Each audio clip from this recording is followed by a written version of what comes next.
In diaspora, current affairs, reliable information, history, talking about culture,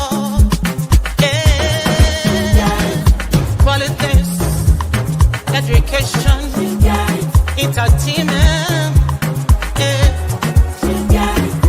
business, sports, advertisement, articulation. Focus on Liberia. Focus on Liberia. Focus on Liberia. From Monday to Sunday. At Focus on Liberia, we discuss everything Liberia. From education to politics, arts and culture, entertainment, agriculture, history, religion, family, and technology. Focus on Liberia uncovers and showcases the best of Liberia and shows the world the truth about Liberia. We educate, elevate, and promote all things Liberia. We conduct interviews, panel discussions, debates, and more. Tune in to Focus on Liberia on Facebook and YouTube and be a part of the stories that make up the news. This is Focus on Liberia. Hello, ladies and gentlemen. Welcome to On Point. If it's 4 o'clock on the East Coast, it is On Point, and with me are the best and the brightest in the business for the past 5 years. You have the great men, and don't ask me what happens to the women. Not because we don't try.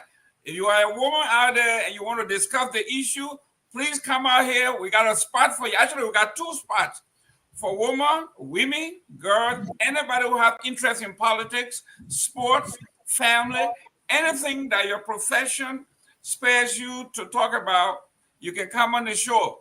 As usual, Liberia is here, is what we're going to be talking about. Mr. Padmo, Mr. Duklin needs you to send the link. If you can, please send it to him. We will be talking about issues in Liberia. We'll talk about current events, whatever it is that we miss. If it's urgent, talk about it. Let's talk about it. This is what we want to be on point. We do not want to be behind point. For instance, we are usually a show that does the entire week. We compress the entire week. It's like a week in review. Everything that happened from last Monday to Saturday, we're going to discuss it. But if there's a breaking news, you can talk about it, and we will talk about it. So, without further ado, let me introduce the great men that are part of this panel. People that bring you the best and the brightest minds, the thinking of the Liberian people, whether it is politics, religion, we'll talk about it. And by the way, Usman, before you go, we say Happy Eid, and is that Happy Mubarak? We say it to our family folks. Can you correct me here, sir? It's Eid Mubarak. Eid Mubarak. Eid Mubarak. Thank you very much, Usman. Thank you. Happy festival. Yeah. Yes. Your Arabic is on point. Thank you very much. Dr. Booty, welcome. And how's Great Britain? The entire peninsula, not just London, the entire peninsula. Yeah, because I actually don't live in London. No, the UK is great. I this evening or afternoon had the opportunity to spend time with my Muslim brothers and sisters here in Sheffield, where I live. It's so much meat. If you talking something that ain't making sense on the show tonight, then you know that that plenty of meat I was eating today. But it's been a great celebration. It's always great to identify with our brothers and sisters from Liberia, irrespective of our religious beliefs. So yeah, it was a good time and great to be here as always. Yeah. Thank you very much. And let me go across the south. We're going to Houston. Houston, do we have any problem today? We have lots of problems. And the rocket is on standby. Go ahead, Chief. Go ahead. How you doing? I'm glad to be here. Welcome to all my fellow panelists and to our viewers. We appreciate you tuning in every Sunday to watch our show. I'm glad to be here today. Great. J. Victor Namwe, the ultimate progressive. Are you doing that, Chief? Hey, it is great to be here. Happy Sunday to you all, and Eid Mubarak, I believe, Mike and the rest of our Muslim brothers and sisters out there. And welcome to our audience. Please don't forget to share the link, invite someone, and let's have a great time. Great. Since Dr. Dugle is here, I call him Dr. Dugle. He's my doctor. He's the Islamic scholar. So we will defer to him. I got one question for you. On Christmas, we're having our Christmas. Muslims don't can't get up food and meat and all that. Why we gotta get your meat and rice and all that? Usmana, Mr. Padmore, are you doing this? So have Minnesota. Okay, well, let me correct you. Yeah. It's Amsumana. Amsumana, okay. And not Usman. Okay. Amsumana. Not Okay. Usman. There's a big difference. There's a very Amsumana. big difference. That's correct. Go ahead. Yes. I'm doing great. It is the beginning of Eid al-Fatah. And I say Eid Mubarak to all the people out there, peaceful Muslims, as they celebrate the end of Ramadan. May Allah accept your fast and prayers throughout the rest of this year. It's great to be here. Another Sunday. There's lots going on in Liberia. I'm excited to discuss. But more than anything else, I'm just excited to be here to entertain the views of others. I sincerely believed that if we had done more honest talking, we might have prevented a lot of catastrophes in our history. And so I've always seek to find the time to exercise that.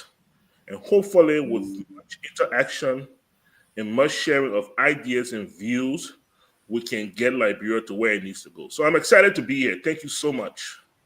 Great. Dougal, welcome. Mr. Padmore, do you have young children? My youngest is 17. The reason I'm saying that is if you have, for those of you who don't have young children, to leave your family, the supervision of your children, every Sunday to put 3-4 hours aside to come and lecture and be entertained, and some instances they cussing you in the comment line and all of that. That's correct. It takes courage, and everywhere I go, those who do that, we are talking about going the extra mile. You live with your family, the young kids at that age, vulnerable age, they need close supervision. And giving a 17-year-old 3-4 hours of space, a lot can happen. So I want to take off my hat to you, Dr. No, Moody. I'm not one of those old men that still having young children. That's not me. 17, that's very young. Moody, No, I'm not one of those old men. The old men that know themselves. I still got 5-6-year-old children. Moody, Mr. Carter, you don't have to be defensive about it, you know. I know, right? I even call it me. It's not a crime. It's not a crime. It is not a crime. Moody, any young kids? Yeah, I've got a 7-year-old and a 4-year-old. Yeah. Oh yeah. So we hats off to you. That's, I mean, when you take care of young kids to make time for other things is very difficult. Mr. Nambe, any young kids? No, actually, but I have a lot of grandkids. My own daughter, and I'm gonna date myself here. My daughter is about 44. Oh, that's a mistake. The women don't like to hear. So she has 2 sons of her own. She's right here up north in Jersey. Then I have a lot of other grandkids by kids who lived with me when I was in Liberia. And they took on me their dads, and so I call the kids my grandkids. But yeah, it's really a beautiful thing to have young kids around. When I go to Liberia, you have no idea how much I enjoy myself. All the grandkids and my kids. It's a beautiful thing. It is. Yeah. Great. One of my granddaughters is in college. One of my granddaughters is in college in Liberia. Great. Yeah. Great. So, Are you just trying to tell her how old you are? Mr. Dugle. okay, dude. How you doing? And the children? Yes, I have three beautiful girls, and my youngest is 11. Okay. My oldest is 25. Why is Mr. Padmore laughing like that? Because And man, and I'm not going to be like Mr. Padmore. I'll be defensive about it. And for the records, Mr. Padmore said that his name is Ansumana, Right. and I beg to differ. That name, the source of that name is Usman. Just like my name is Boakai, the source of that name is Bakr. Abu, whoever is called Abu, he is automatically called Abu Bakr, which means father of the virgin. And because of our linguistics and religious affiliation in Liberia, as a matter of fact, my middle daughter is called Miata, which is the original name for Miata is Aminata. You know, and because of our, you know, tribal affiliation, if you want to say that, the Bai, the Mende, the Golas, they are the ones that usually carry those names. And generally speaking, they are from Islamic origin or Muslim origin backgrounds. And these names over time get transformed to what we hear today. But the original of those names are what I just told you. It's a pleasure to be here, Mr. Gaiman. Thank you. And I want to say thanks to my fellow panelists. I look forward to very spirited debate today. And again, I want to say I'm not going to be defensive about. Thank you. And that's a lot of education. Do appreciate. And You get see- Mike. Hang on, Jerome. Mike, you're American Liberian people. You're still with Robert Bobby. You know, winning the field. DJ has one thing a little big, but that was doing that little part. Somebody need Victor telling me about Rabbo. You're lawyer. Listen, we are talking about girls. I have 3 girls, 2 of whom are twins. So if you have twins in the family, you are taking it to another level. 2 girls, they just turned 19, right? And then my brother had 3 sets of twins. He got 6 of them, but they are 3 sets of twins. And one of the twins just had twins. Oh, okay. So I mean, I'm in a house of twins, so women everywhere in my household. I got 5 women. I'm the only man, so you know how that is. I'm on my P's and my Q's all the time. They put everything to a vote, and I have never won anything in the house. It's always 5-1. I have 1 son. He comes in, and it's still 5-2. So we have never won anything, and we never win. But ladies and gentlemen, if you have girls, you have girls, you got girls. You can put your family in the chat. In the comment section. We are celebrating family. This is a family show, believe it or not. We are glad to have Honorable Douglas here with us to educate us, especially today, the end of the fasting period for our Muslim brothers. There may be a lot of education that we get, and we just got one for free. Now we know Joseph Boakai is Joseph Abu Bakr. Thank you very much. From now on, I'm going to call Joseph Abu Bakr. He's not Joseph Boakai.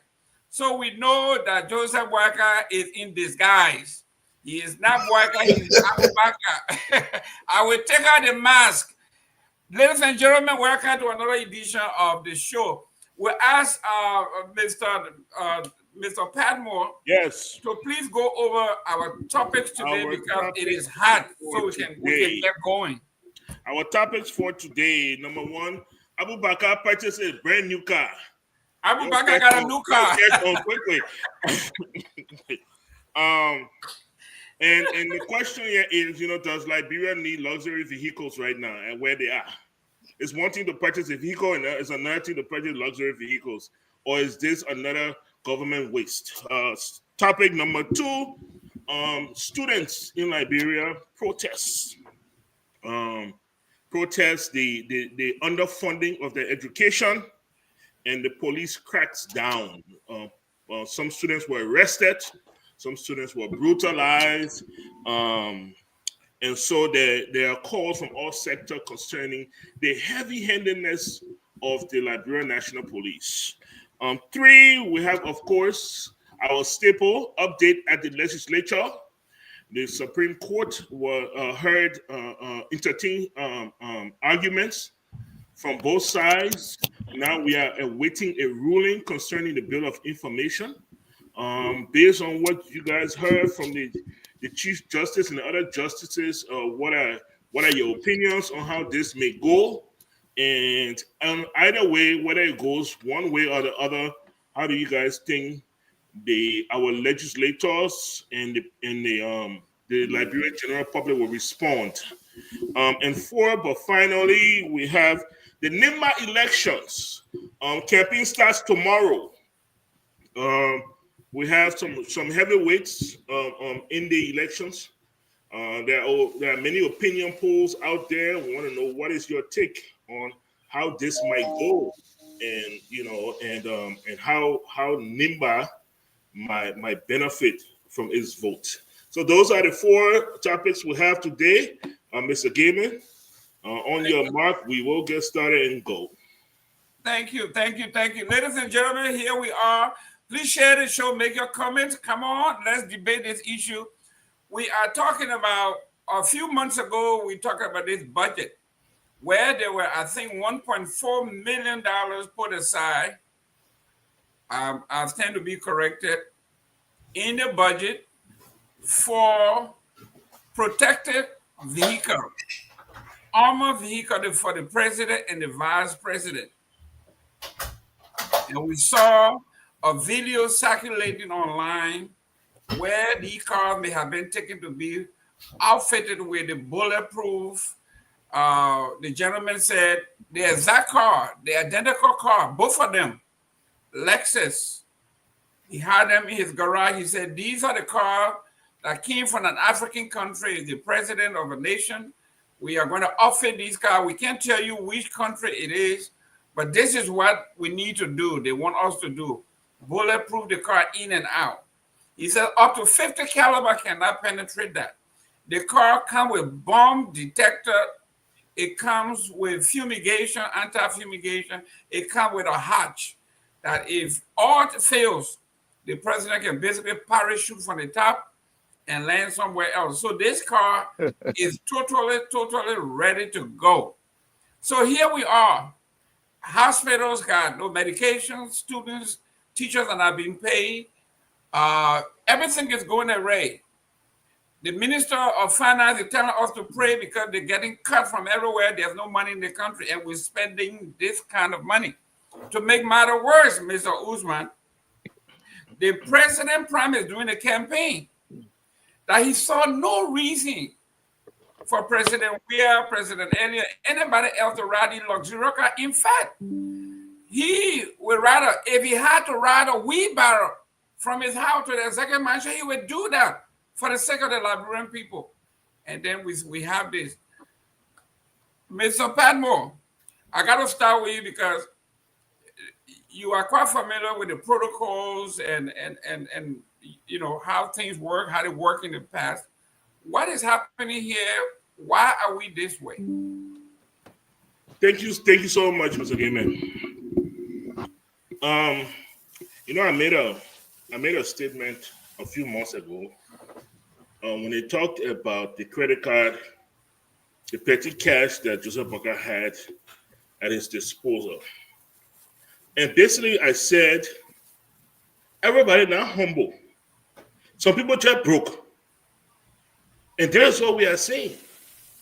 Look, about 1985 or so, a little after 1980, car dealers came together and decided, look, we want to compete, but there's a space in the market for people who can afford Mercedes and BMW, but they can afford at least a medium luxury car.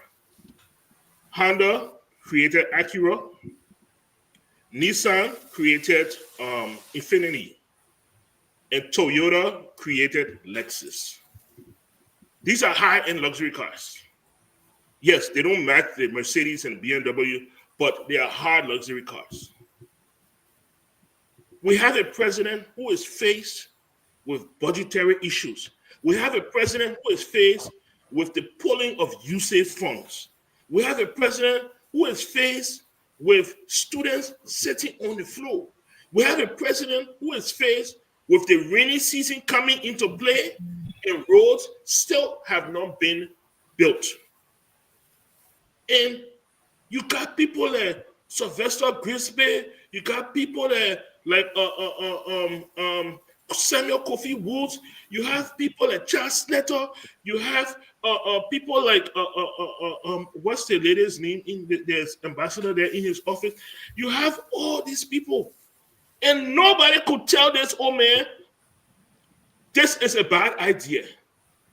Right now, where the country, but let's buy instead of buying Lexus, let's buy Toyota.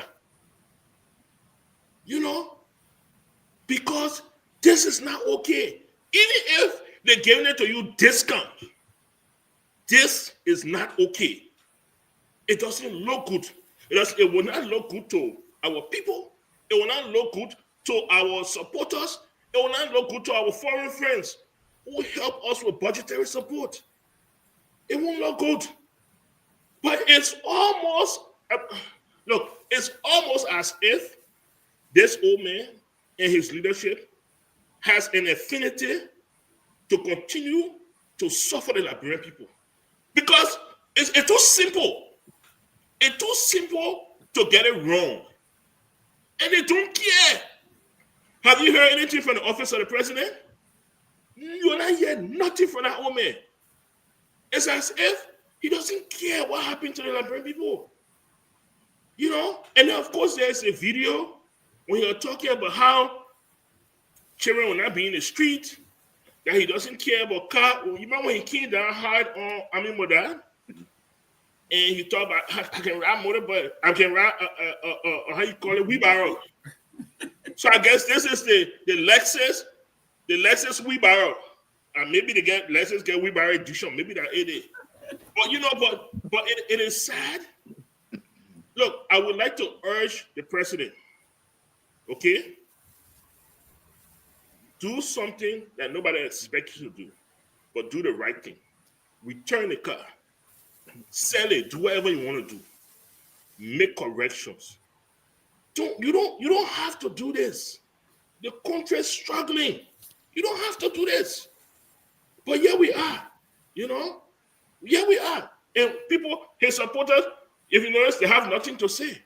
Because even them, you know, one last thing before I go.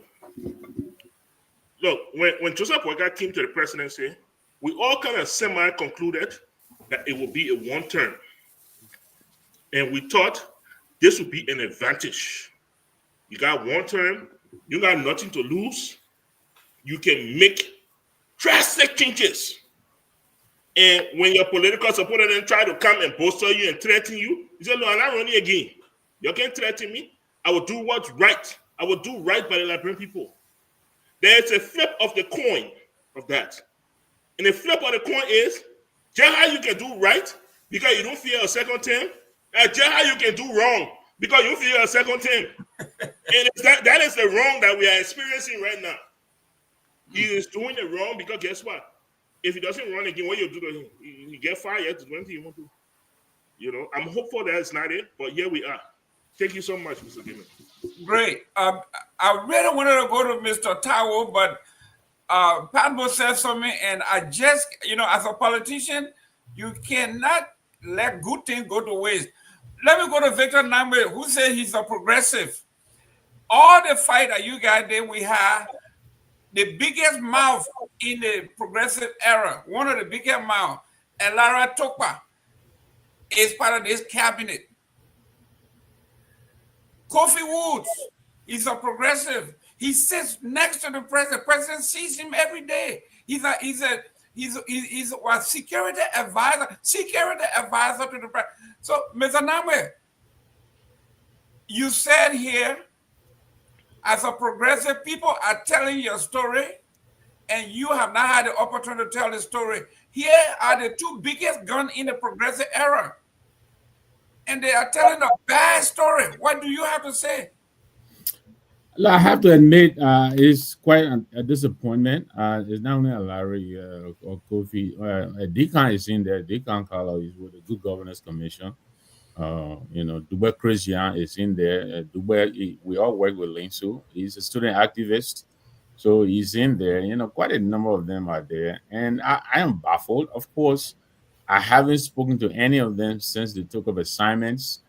And so I don't know exactly where they're thinking, but I have to tell you, I'm just kind of disappointed that there will be a part of an administration that will be so wrong on so many things.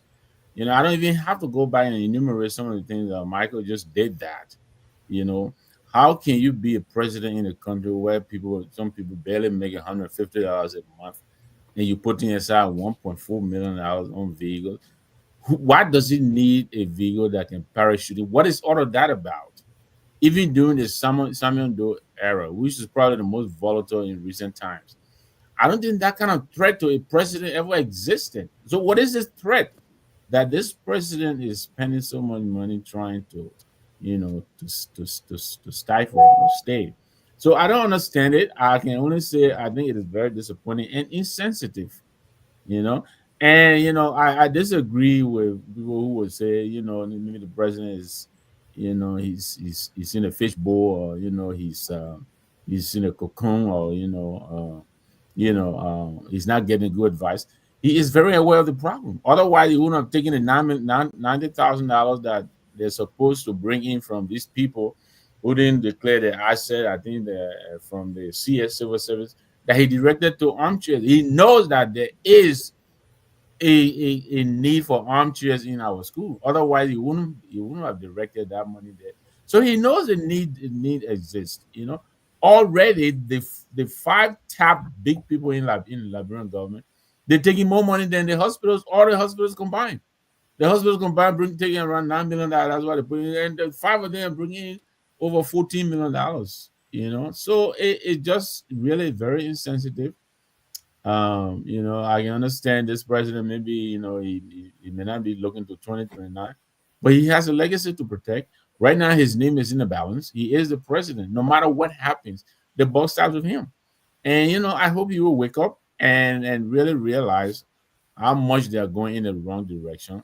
But it is very disheartening what we are witnessing. It's like day in, day out, disappointment after disappointment after disappointment.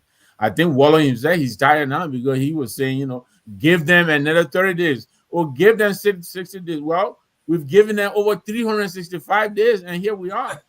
And there is no improvement. If anything, I think things are getting worse. Great. Mr. Tao, you the technical man here. You put this man in a parachute car. Talk to us. Mr. Padmo just showed the photos of children sitting on the floor, and that's all over the country. Then he had the audacity. This is what I say. These people specialize in changing the headlines. Jerome, sorry, Mike, can you please check the YouTube channel? People are asking here. It may not be on. They're asking whether we're also on YouTube. Sorry, go ahead. Yeah. It's on. I received an alert. It's on. It's on? Okay. Yes, yeah, YouTube Mr. Tower. Okay, so look, gentlemen, look at what happened here. This is what I will say. People are trying to talk about legacy. They're trying to talk about the president have a name and all of this stuff. They really don't care, because in order for you to protect legacy, or at least to have that in mind, there have to be consequences after your action, right? So there are no consequences. They saw Ellen that set this present stage, did that, bankrupt the entire country. Had all her kids in there. They say, oh yeah, I take responsibility. She was never held responsible. She's still walking around trying to make statements and people want to listen to it. We came there. They did stuff. Nothing happened. So as long as nothing happened, when people do the worst of things, they really don't care. But look, this is what I would really want to say. Remember, I've been saying on this show that you said, and all these EUs trying to subsidize Liberia's budget. What was the reason for that? That they were facilitating corruption, and at the same time crying wolf about putting out some corruption index and something like that. These are the things that it led to. Because if you think that corruption is going on, why will you be subsidizing the budget of a corrupt government for almost 20 years, or corrupt system? So this is where we are. The guys are already used to taking this money and then it's subsidized in the budget. But and I said that there's a lot of money in our country. Some people on this platform, other platform would be suggesting that they should go and increase domestic revenue. And I always ask the question, what does that mean? Domestic revenue increase mean the government that is already taking money from these people and just looting it on an industrial scale want to come back to the very people who are the victim of their behavior to tax them, take everything from them. And some of the people even propose and suggest on this platform that they should even start taxing Liberians in the diaspora in the name of trying to build the country. We should stop making this mistake. I want to call on all the people in Liberia. This property tax and nonsense that they say they come here in Liberia, resist it. Don't pay no tax. My auntie and my uncles that are selling a little bit about in the shop, you see them coming around, they issue them stuff that you owe $100, you owe $200, resist it. The motorcyclists that they're telling them that you need to pay $500. Look, I have properties both in Texas and in Louisiana that is next door because of the way I stay. I register a vehicle in both states. As much resources as it is in this country, I registered my vehicles in Louisiana, 2 of them just last week, $40 for 2 years. $40 for 2 years. Texas is a little bit up, it's $70. In Liberia, people, there is no opportunities. Taxi drivers and regular people are trying to make it. $500 to register a vehicle, and it's every year. You start the whole register. This is some serious looting. But where did this come from? It was on an ailing. This needs to be revisited. But these are the money that they're squandering, and they're able to do these things. So this should be one of the stuff. The people should refuse to pay this on.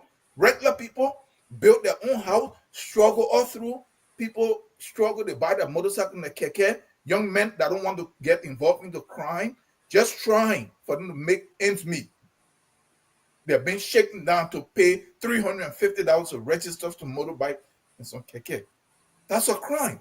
So the fact that we didn't want to even discuss it and find out, no, they shouldn't even register $10, $15 at most. So that it is so affordable that everybody can have the paper and they can drive freely. So these are the areas that they're getting money from. So all these so-called taxes, now they're coming with VAT tax. They're going to be going to people's stores. They're going to be doing this. They kill the economy. You can't bring anything in because they want this kind of money for them to be able to take their girlfriend out, for them to buy bulletproof stuff, for them to run their campaign. You bring a vehicle in there. I brought a vehicle in there once. I went to Belgium. I met with some people, and we're trying to see if we could set up terminal bus system because I live in Africa. How it works. You can barely import anything in that country. Just from talking to them at the port, and we just sent one vehicle in. Everybody had a hand in it to where it was almost impossible to free. Then when we clear it, we pay all this nonsense money. The paper was in a Frida Tama's office, the LRA former boss. She left it and flew to Ethiopia with Ellen Johnson Sirleaf. Stayed there for 1 week. She came back, they said we owe $500 for storage fee. But these are the kind of things we have to deal with. So I'm just making this reference here to say there's a lot of money in the country. If USAID funding cut was such a major issue that they actually thought it was, you think they'll be spending all this money and doing all of this stuff?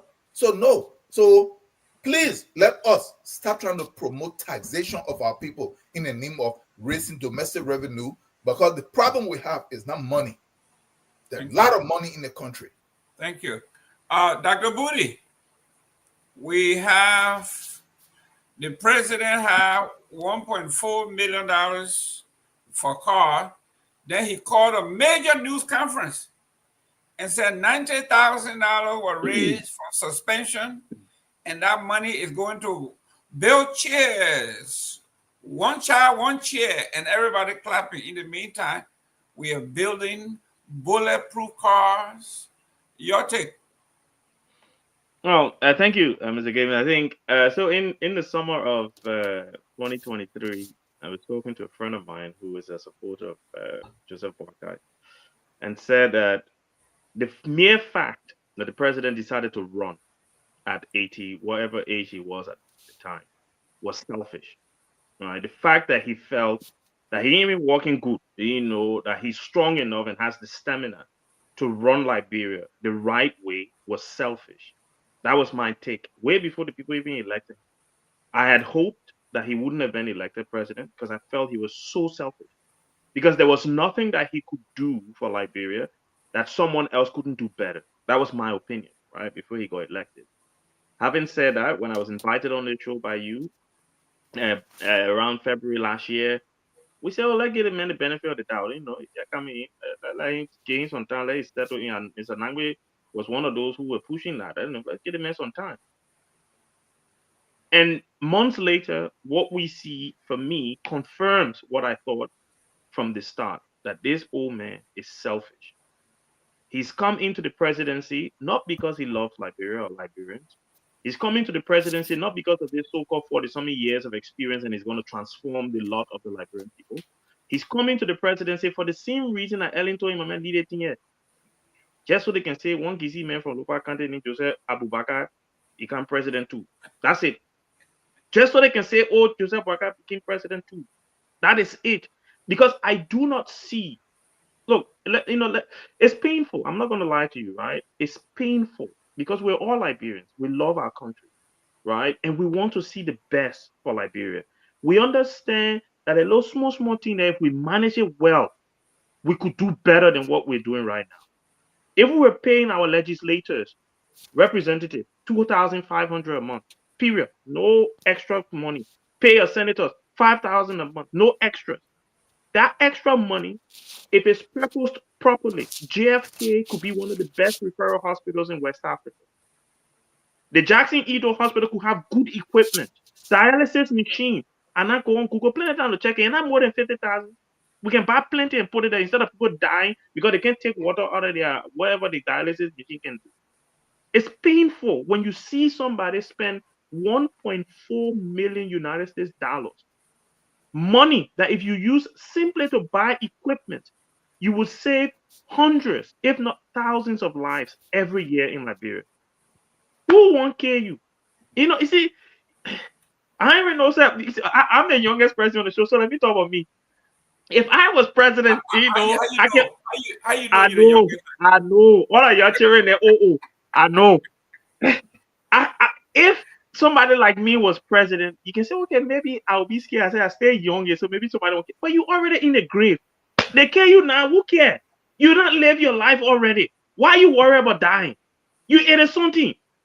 You've lived your life. You should be willing to sacrifice your life. But why you want? Why?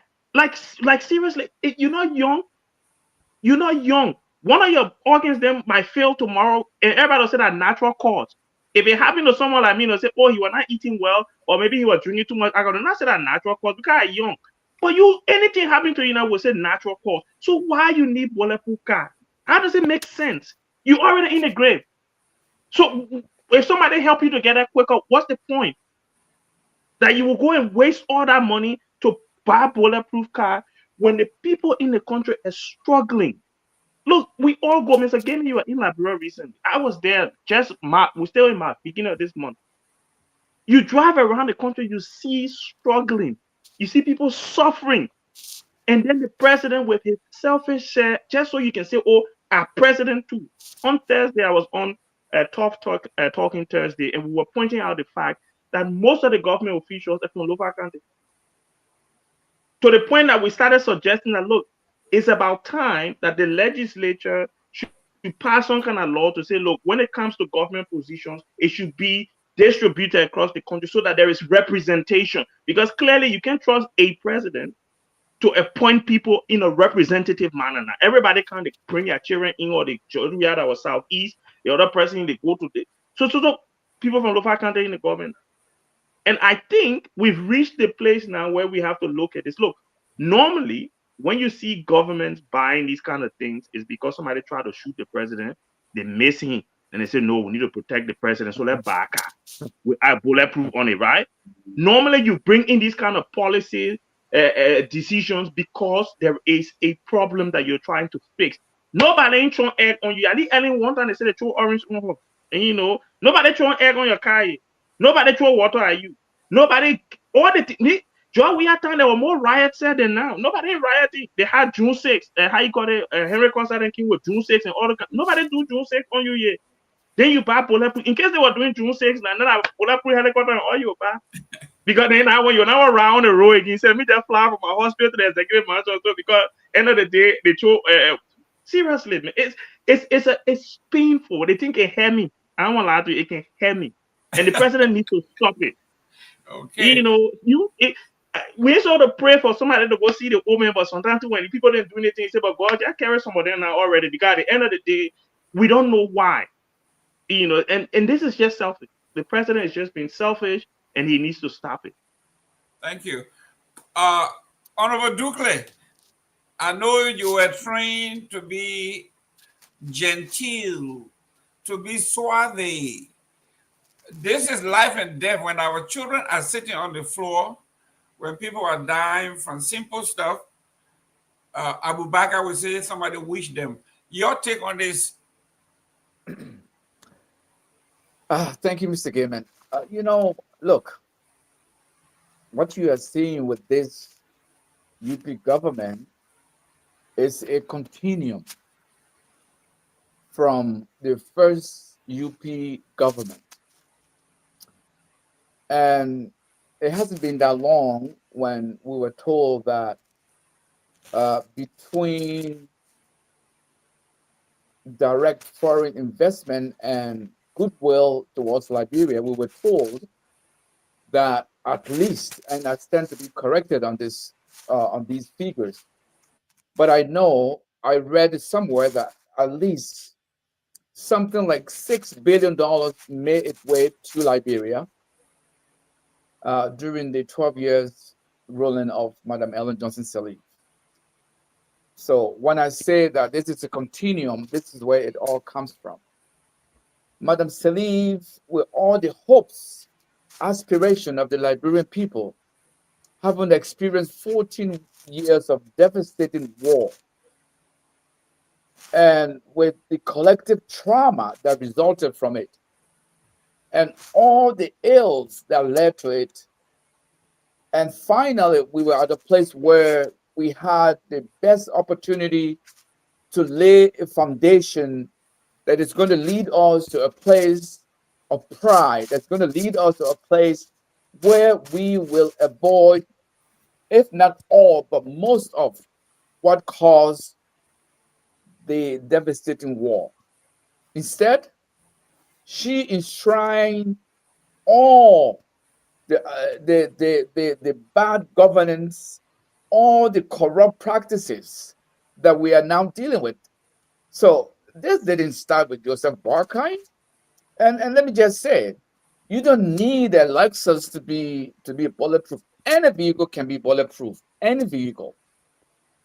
So, but it goes to speak to the mindset of Joseph Boakai and the people around him. Look, people are looking at this as it is now our turn to enjoy the sport of Liberia. It is now our turn to enjoy Liberia. That's the mindset with which they approach governance. And so they don't care how many kids go to bed at night hungry. They don't care how many kids sit on the ground because there is not sufficient chairs. So nothing is going to change. I've said it here before multiple times. Nothing is going to change. And in Liberia, we don't need USAID support for our budget, nor do we need the EU support for our budget. If only we can deal in practical terms, if we can deal with the waste that we have within our government, all of these aids would not be necessary. After all, how much money is USAID giving us anyways? USAID itself is just as corrupt as any organization you can think of. What we get from them is peanuts compared to how much money is allotted to them in the United States. But because our governments, like I said, Ellen Johnson Sirleaf laid the foundation for what we are seeing today. So Joseph Walker was part of that system for the 12 years of Madam Sirleaf's time in office. So he knows, he was fully aware of everything that was going on. He just did not have the power to probably do for himself as much as he's doing right now. And so he feels this is his opportunity, like anyone else before him, and like anyone else who's going to come after him. This is a continuum. I mean, if it wasn't, we would have expected this what is it, CDC, what is it, just George West government to be different, but it was not, it was not any different. So now we are at a place where people have come to normalize this way of governance as the proper way of doing things. So it's not being internalized. You don't expect any changes when people think that this is the way to go. Why do we have to pay for the vehicles of legislatures? Why? And I remember one time somebody confronted Madame Sirleaf and about the outrageous money these legislators allot for themselves, and she said she got no power to do anything about it. So what that does is it speaks to the mindset. Even she has come to realize, you know what, this is how it's going to be, and this is how it must be. And so what do you expect? Everything starts from the top, and the bottom will follow, at least in the case of Liberia. Look, governance is not something that you would say that this is something that we don't know. From the day of Aristotle, when this whole governance democracy thing started, we know what needs to be done. These people know what needs to be done. Look, I was just having a conversation with a friend of mine who is a diplomat in one of these Middle Eastern countries where our foreign minister visited very recently. And I saw, Kofi Woods and the former defense minister, I forgot, pardon me? Samukai? No, Siaken. Ziakan. Yes, Siaken. Sorry, excuse my pronunciation of his name. He was there, and my friend was the third person in the room. And he says to me, Duke, and this gentleman I'm talking about, he's been in the Liberian Foreign Service for about 26 years. And he says to me, Duke, it is an embarrassment. I said, why you said that? He said, oh my Lord. I'm sitting there. I mean, compared to the guys that were in the room, I'm junior. So I just had to sit there, watch the Liberian Foreign Minister disgrace Liberia. I said, why did you say that? He said, the lady could not articulate what she wanted to say to this individual that he was talking to. And I said to him, young man, look, if you choose to be in this service for as long as you have been, you decided you wanted to sacrifice for Mama Liberia. Just continue it, because nothing is going to get any better, So these succeeding governments since the war have never prioritized anything that needs to be prioritized other than themselves. And I don't need to enumerate here the multiple examples there are out there to confirm what I'm talking about here. So because there are people who will object to some of these things, because there are some activists who are going to call some of these things out, for those reasons, they will want to show that they are doing something. Look, this government or the Liberian government, there is a reason why Liberian government is the largest employer in Liberia, and there is also a reason why everybody wants to work for the government of Liberia, because it is the only place when you come out of there, you're going to be a millionaire or you're going to be financially comfortable. It is the only place in Liberia. Why do you think that is the case? Because this is how we have made it to be. And so we shouldn't kid ourselves. Joseph Walker is not going to change. Joseph Walker knows he's not going to be there come 2029. He knows all of these facts. I just heard what Dr. Burgess just said earlier. It is just right on. That is the reality of our Liberia. Don't expect any better. Things are only going to get worse. Thank you. Mr. Padmo, those of you who took part in drilling, protest, argument, debate, this is not the Liberia that you want to live in. You can't debate, you can't argue, you can't protest. The protest this gone week or month where the students were not protesting on their own behalf, but on behalf of people, a group of people called volunteer teachers. They are not on payroll. They come to work every day. And since they are volunteers, you can't hold them responsible for anything. They try. They don't have money to pay their way to come to work. They stay home. And here you are. Following this, the report came out. The human rights report came out that Liberia has a very bad human rights record under this president. And it says here, Liberia human rights report highlight alarming human rights violations in Liberia. And some of the places they look at, the state security, brutality, excessive use of force, the state security. They also look at prolonged pre-trial detention, judicial delays. They look at gender-based violence, especially rape.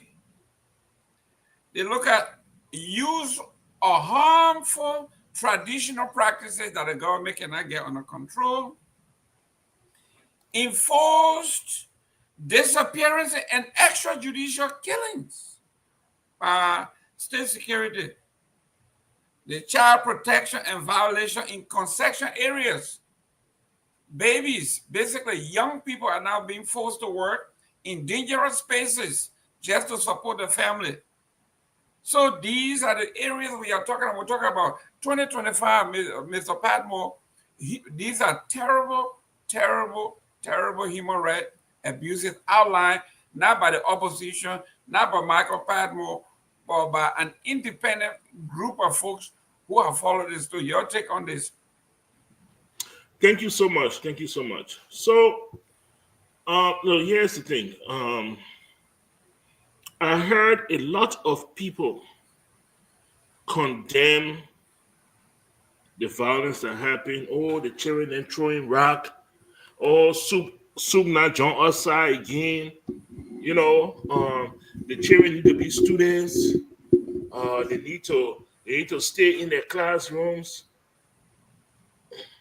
And the thing is, even if you quote, I believe it's Article 6.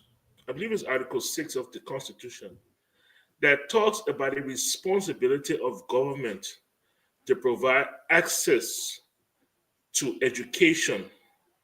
And it doesn't stop there. But Article 6, I believe it's Article 6, it also talks about why. It speaks to the large majority of illiterate, people in the country, and why educating them will actually save the state and promote democracy in the country. So this is not just a futile exercise. It is spelled out. Like, this is why we need to educate our people, because that's how the state survives. If you don't put teachers in the classroom, you don't equip the classroom, what do you think is going to happen? I don't understand. What do you think is going to happen? You think they'll just sit down? Like, come on. It's not like you have put the money in there and they won't go to class. I don't know if you guys remember. Look, I look for that picture. I can't find it. If anybody get that picture, please send it to me. Y'all remember they chose to bring up a backpack, a school backpack campaign? Yes. I mean, yeah. With his name, I didn't picture on it. I remember. Yeah. Go back to the classroom. Yes, I remember. But then you put no money in the classroom. You put absolutely no money in the classroom. But you say, go back to the classroom. Yeah, come on. Look, Liberia, the problems in Liberia are so many. It doesn't take much to be a hero. I don't know how they got into formal dating yet. I don't understand it. I don't understand it. I don't understand how they fumble these things. They did plenty, you know. But here we are. Look, I'm not a supporter of violence. Our experience as a young person, the throwing of rocks into my school building when I was like 10 years old. I remember the fright from MCSS students. Here we are at 50, and we stay in the same place. The same place 40 years later. We stay in the same place. And we stay figure out here that all you gotta do is to fight corruption, trim the fat, and put the money in education and healthcare. We ain't figured that one out yet. But here we are. You know. And look, I'm not a fan of Joseph Boyka. Let me be honest with you. I'm not. I am not a fan of Joseph Boyka. But now you see why. There's nothing personal. I know the Boyka family very well. The Boyka family, my family have interacted even when my mother was in college. That's when the family started, interacting. That's how far back it goes. But this is why I'm not a fan of Joseph Boyka. Because you can't treat the people this way. And then you expect somebody to be a fan of yours, to support you, to want to, to promote you. No. So what I plan on doing when I say my other part, let me say the other part. I would like to call on the president and his inner circle. Okay? The problem plenty. Please, Mr. President, look in your budget. Trim some fat. Okay? And put it in the schools so that we can educate the children. Too many young people walking around Liberia less busy. And that is the national security you should be concerned about instead of a bulletproof car. Thank you so much. Thank you. Mr. Tao, I'm looking at a human rights report here. Security, the state security, extrajudicial killing, police brutality, rounding people up, putting them in jail, no pre-trial, nothing, and they are there just forever until I guess they can come. This is not the Liberia that you envision. Yeah. So I look at this a little differently. And when it comes to the pre-trial delay and all of that stuff, it is not really a boycott stuff. This is how Liberia have been. But that now that is under his regime or presidency, he need to address it because that's what he came to power for. But when it comes to the educational stuff, I've been following this stuff. I follow 3 areas: education, health, and agriculture. And I've been mentioning on the show, the blame for the failure of education lays squarely at the feet of the USAID. Or the failure of agriculture is the same. The failure of the health sector is the same. These people decided that they were going to handicap us, bribe Ellen Johnson, select them, siphon money out of their own country, have pocketed it. And you know how the volunteer teachers came about? USAID claimed that they are bringing tens of millions or hundreds of millions of dollars to Liberia for the educational sector. They were the one that set that up. They were the one that ran that program. That people should volunteer, but they're not going to be on salary, but it's going to be on some kind of stopping here and there whenever they choose to. But when you look at their report on their own page, they tell you that they dump all the money into Liberia education.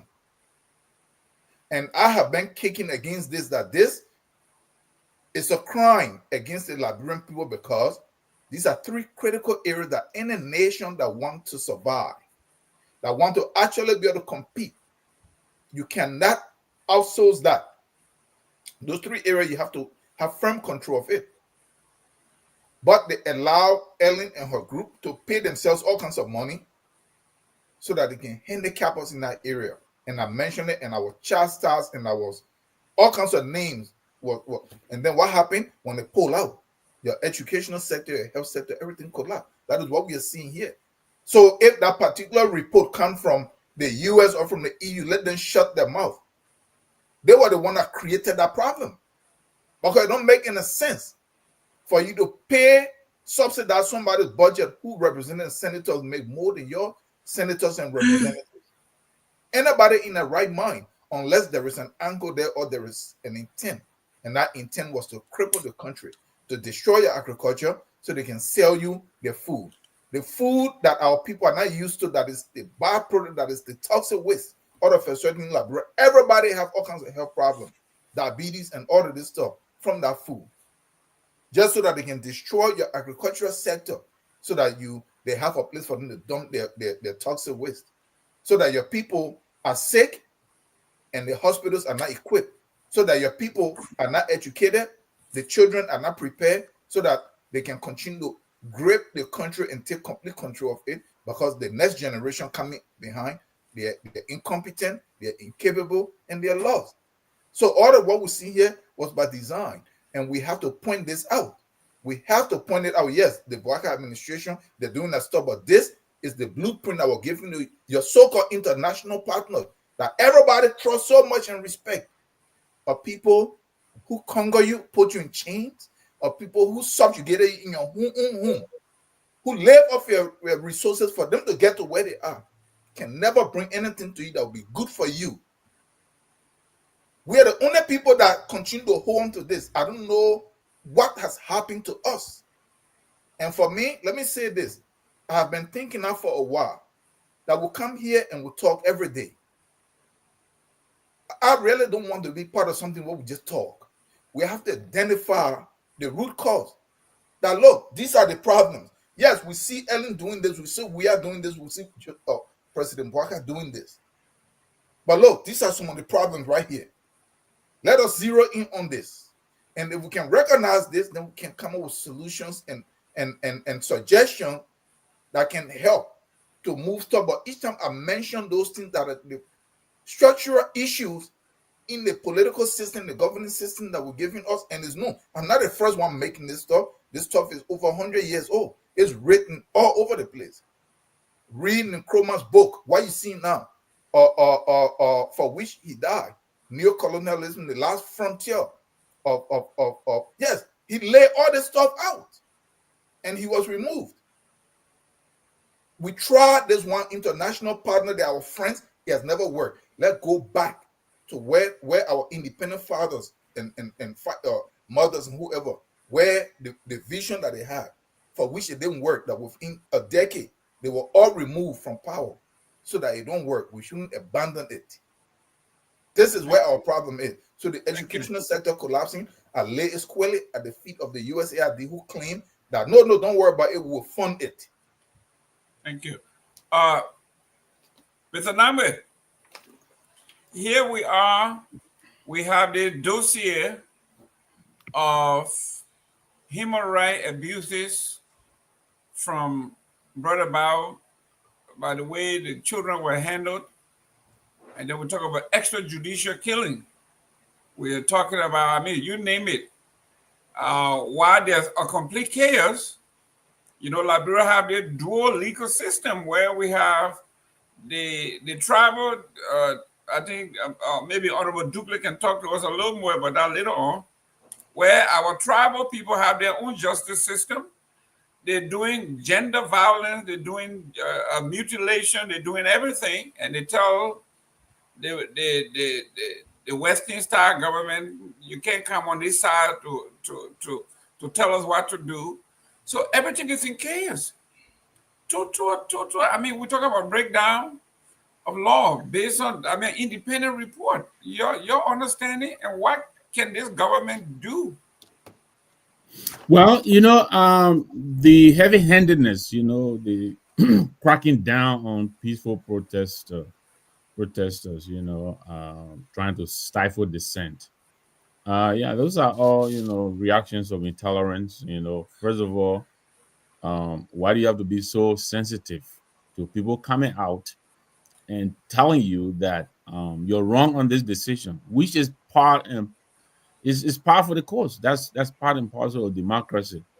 You know, people have the right to come in the streets and demonstrate. We see it all the time. Look, here in the States, even when you're driving to work, sometimes you see just a little company trying to put up some low cost housing units, and the union people will go there simply because maybe the company is bringing workers from out of town, and they will stand there with a little placards. They will take turns. One person will go to break. That's expression of dissent, and eventually those people will take their expression of dissent into consideration. That's how it happens. So when people come out to tell you that they're dissatisfied with a certain decision that you're taking and all of that, they're actually doing you a favor because they're giving you immediate feedback. And if you're smart enough, you will look in the mirror and see what they're telling you and then take corrective measures. But if you are going to spend $1.4 million on transportation, then of course you have something to hide, and you become upset when they tell it to you in your face that look, what you are doing, it does not commensurate with the our GDP, our economy. This is heavy. This is heavy expenditure. So yeah, I can understand why the heavy-handedness is happening, and to the extent where lives are taken. I mean, the report. I send you a link when you get a chance. Please send that link to me. I was looking for that report today. I haven't seen it, so I can't really speak specifically to it. But I can understand why such a report will come out. I mean, some of these things we are aware of them. We've seen some of them in the streets. Our police are not trained to deal with demonstration, protests. You know, we got to give credit to where it is due. During the weird time, Musadin, who is my friend, a real best friend, we went to school together. He was a justice minister. We saw him bring water because he came from the protest, the progressive community. He understood what it meant to get out in the streets and say, "Look, I'm not happy with the decision you took." It is expected in a democracy. He brought in water for the people to drink, and some say he brought food and all of that. That is how it should be. Let people come out and tell you what they don't want. And then you go back to the drawing table and make adjustments. That's it. There's nothing else. It's not secret. It's not rocket science. But if you're going to come and drag people in the streets because they're telling you you're making the wrong moves and all of that, then you're being sensitive, and there is a high probability you will be voted out of office. At least our people are catching up there. I mean, they're voting them out of office when they come in. But before I pass it on, let me just say, Mr. Tao mentioned, how the international community has, enabled the graft that's happening in government. He's right a lot, but I would disagree with him when he said it started under Ellen Johnson. This has been with us from time immemorial. It's not only Ellen Johnson time. It's been here way before Ellen Johnson. There is peak on Ellen Johnson. Yes, there's a lot of goodwill towards the first female president of the continent. A lot of people were willing to throw any and every money at her. She wasted the opportunity, and he reached her friends and cronies and brothers that agree with him on that. But this did not start with her. Michael Padmore was talking about the bulletproof, vehicle. Why does the president feel you should ride around in a bulletproof car? I agree with him. I think they're addressing the effect, the cause. Why the people? Why do they feel threatening? You must try to understand the cause of the descent of the anger towards you. Riding a bulletproof car is not a solution. You're only addressing the effect. You have to go down to the root cause of the problem, and that's how you will stamp it out. So yeah, our guys in government, they need to wake up again. I would say it. Most of the guys in government are the guys who were protesting some of the bad governance that they themselves are perpetuating today. Very disappointing, very frustrating. Dr. Booty, your Well, crew people, I think your crew people let your flower business go ahead. first of all, it's a shame that Mr. Padmo or Ansumana or Ansu has decided to vacate the scene. But I think The You don't have issues you that don't have we lunch. have, You don't have that rich man that you can't sit down for too long. You gonna get some snack. You coming back. You're gonna okay, eat a caviar. hopefully he's listening. Hopefully he's listening, right? So from when they found, the quote unquote foundation of the country, leaders in Liberia have always outsourced education. Education has never been a priority for governments of Liberia. Initially, when the American Liberian elites ran Liberia, they outsourced it to religious organizations. So you have all of these churches creating schools, and basically they were the reasons why a lot of our forefathers got, those of us from the minority groups in Liberia, not ethnic minority, but the ethnic groups in Liberia got some form of education, right? Because those Congo boys then basically could afford to send their children to America and to England to go to school, so they didn't really care about the rest of us getting an education. So we had to rely on churches, the Episcopal Church, the Methodist Church, the Baptist, and whatever. So it's not a new phenomenon. This is something that's been going on for years. Unfortunately, and then I like the point that Mr. Nangbe made. Whilst I disagree with Mr. Tao that we have to blame others, right? The fact that you said come in and say they will pay money for our education system is not because they're enforcing or pressuring us or doing whatever it is. It's not a forceful matter, right? We basically neglected the education sector. Say, look, the government like Bro said we won't have nothing to do with education business. So at the end of the day, these guys see it as an opportunity to come in to make themselves look good to the Liberian people. That, oh, look here, the American people have our education system, right? They believe that there was a need, and that's why they're trying to fill. Everything boils down to what the priorities of our government is or are. Clearly, the president cares more about prolonging his life than helping develop the future of the Liberian people. That's why he's buying bulletproof cars instead of paying the teachers so that they can go in the classroom and teach. Clearly, the president and his cronies care about paying 3,000 a month for a generator so that they got current and electricity in their homes instead of paying the teachers so that they can go and teach the next generation of Liberians. Clearly, the president and his cronies care about abusing the Constitution to the point that they're wasting 1.4 million a month for over 3 months when a bunch of idiots sat in some hotels, called themselves lawmaker, majority bloc, or whatever nonsense that is, wasting the Liberian people money instead of paying teachers fairly, adequate, so that they can go and teach the next generation of our people. Look, leaders in Liberia, and I like what Mr. Duque said, they're selfish, right? They care more about themselves than they care about the Liberian. These guys have come in, and like Mr. Dukley put it, it is our time. The other men, if you need eating an elephant meat, I don't even call it like, bro, Mr. Patmo, then you see that elephant meat. Everybody got to can't call their own. And basically, this is and that's exactly what these guys' mentality is. They come in, and the entire mindset is, oh, but Joe, we had stole money, so we got to steal too.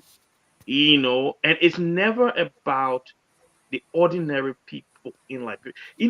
I really don't get it. And I'm gonna end on this, right? Because I don't want to go on a rampage like I did when we're talking about the bulletproof car. Because I want to hear me. I won't lie to you. The bulletproof car won't hear me. Honestly, when I saw the thing, there's a part posted the thing when I saw it, help me. So that's why I went on a rant, and I apologize to anyone who felt offended by my rant. Right? But I don't want to go on a rant. If you walk around like this as a human being, as a fellow Liberian, and you see your brothers and sisters struggling, and you believe it's okay for you to collect 15,000 US dollars a month, my auntie can say you in wish. You ain't gotta go poison somebody's child, you ain't gotta go chant or something like that. I wish there.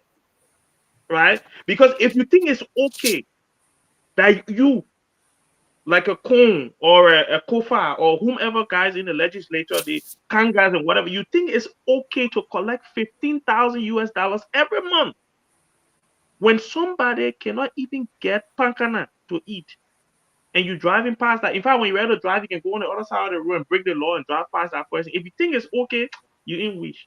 And those wish squad, I don't know how Liberia will get rid of them. it's difficult to say that, I think Mr. Patmo said, and not Mr. Patmo, Mr. Tao say it doesn't condone violence, but it's hard to see how you get rid of wish without a little bit of violence. Because unfortunately, the witchcraft will not just get and go. Like Mr. Padmo normally, Mr. Tao normally say, Mr. Padmo, sorry, I let you but Mr. Tao normally say, these people are the ones that are making the law. So how are they going to remove themselves or disenfranchise themselves?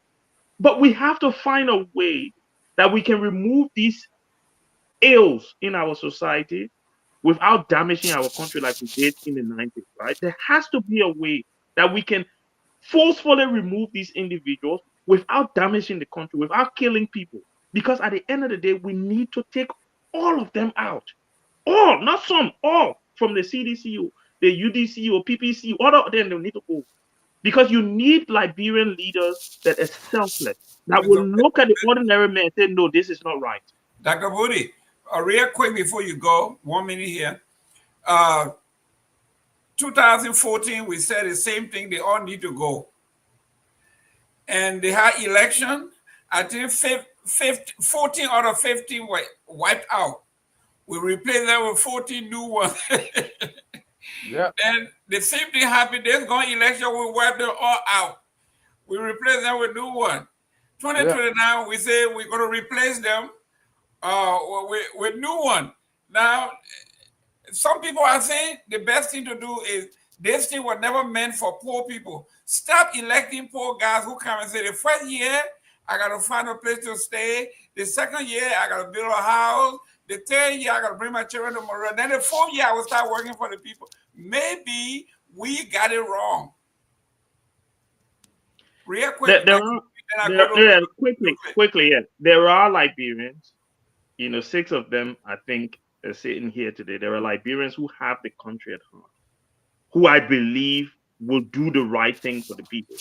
There has to be, like Mr. Tao said, and I think our brother Elvis Morris mentioned this before, there has to be a collection of minds, right, of people who understand change in Liberia that can come together and basically come up with solutions that are workable, that we can implement, right? Whether it be a new political movement, whether it be a pressure group, I don't know, but there has to be another way. You can't tell me that this is the only way, that we just keep talking, and nothing happens.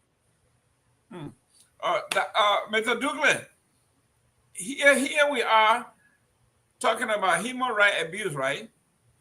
The poor guy from Bapolu, Lofa, Bong, have never owned anything, comes to Monrovia in a flip-flop. His first thought is, I come from both. My first time coming to Monrovia, I see the fine houses, I need somewhere to stay. Human rights, police brutality, those are not on my radar now. So when we're talking about the country coming and getting the terrible human rights record,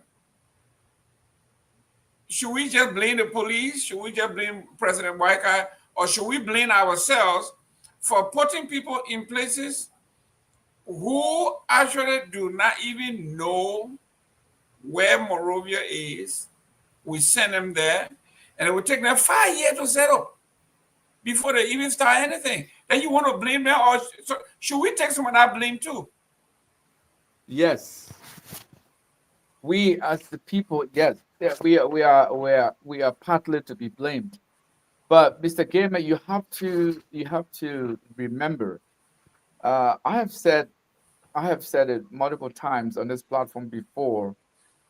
The genuine way I see Liberia making progress is to radically change our educational system.